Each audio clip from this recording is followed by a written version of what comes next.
I'm glad you introduced a little humor because Mrs. Morris said that's part of it. My name is John, and just to qualify a little bit, I'm president of the local AARP and the senior council, and involved in many things involving seniors. And I was going to ask you some inane question, because I've been asked it, is when I told, where am I going? They said, oh, that's one of those death panel things. Now, I know that's not, so that's not my question.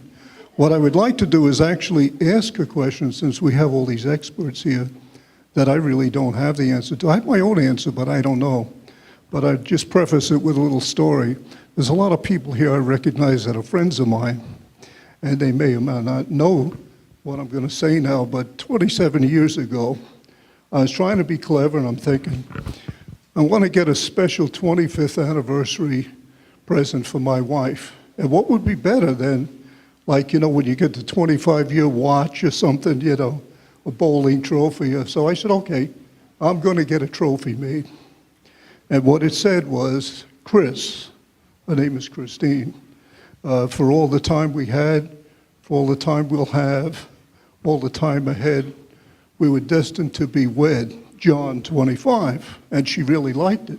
She said, that was great. So I said, well, it's hard to top that. And so now, like, time goes by, and I said, well, 50 years, what am I going to say now? Well, I never had that opportunity because my wife passed away 2 years ago. But what I'd like to do is do as much talk about hope. Now, life is hope. I think we do agree on that, right? Everybody does kind of agree. But I would like to ask, what do you think about knowledge and belief? See, when we first got married, she always wondered what would happen to her if I wasn't around. And I told her that's not going to happen because I will be around when you're not. Well, that's just kind of the way it worked out. People think of death as evil. Most people do. Well, my belief system says, fear no evil, and I don't. So what part does belief and hope and knowledge come into these discussions of death? If people come to you and say, I know something's going to happen, do you reinforce that, or you just negate it? This goes to you. Here we go. Oh, it's funny because we had a wonderful church member who was extraordinarily active at my last appointment down in Pennsylvania. And she hadn't been feeling well for a long time. And she kept saying to everybody, I know something's wrong. And she was going to the doctors and they were searching, and she ended up having a very rare form of cancer in a very unusual place. And she came many times to people and said, I know, I know, I know. And when they first started using the word cancer, she came to me immediately and said, let's plan my funeral. And we did. We had no clue at that moment whether we knew she was dying or whether there really was cancer. But we went with the fact that this was something that she really knew was coming, that there was, and we know that that's true for all of us. It's coming out there somewhere. And when she's ready to have that conversation, we have it. Belief is something that is, I think, essential to who we are. It is deep into our souls, down deep inside us.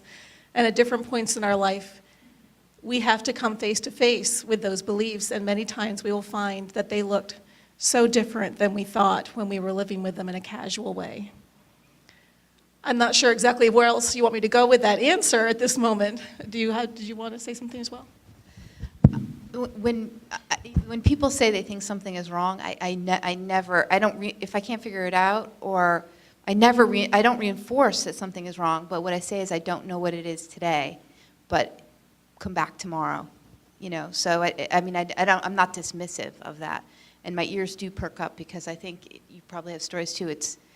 People do often know when something is wrong, and as far as belief, I had a patient who was very elderly and had multiple strokes, and had a long-term primary care doctor, but I had taken care of him for a long time too. And he wanted to start dialysis, and he continued to have strokes and would get readmitted. And physician after physician would say, you really have to talk to him about stopping this. But he had a fundamental belief system that he had to do everything he could do to survive to the next day. And it was a very, you know, I had to keep having this conversation. I understood what his belief system was. His son understood what his belief system was. And it drove him to do what he did. And I think you have to listen to that and be respectful of it. Yeah, I would just agree that if somebody says, I know something's wrong, that's not something that you would want to ignore. And I don't really think that happens that often either. More often people say, oh, I think I'm worrying about nothing. So if they're convinced that there's something wrong, absolutely, I would keep looking to see if we could find what that might be.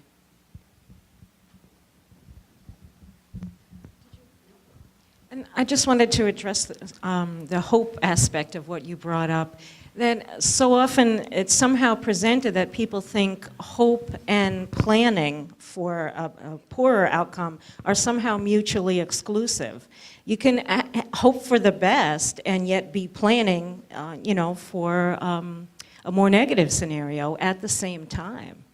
And that can totally preserve your hope in that moment, and that's your priority to work on. But should that not work out, your family and you have the comfort of the planning that's been done, initially at least. So a lot of times there's this either-or dichotomy, and it really can be both simultaneously. I would just add that I find that people who have a strong faith in God, whatever their God may be, but just a sort of a spiritual background, it does seem to help them and their family get through that part of their life.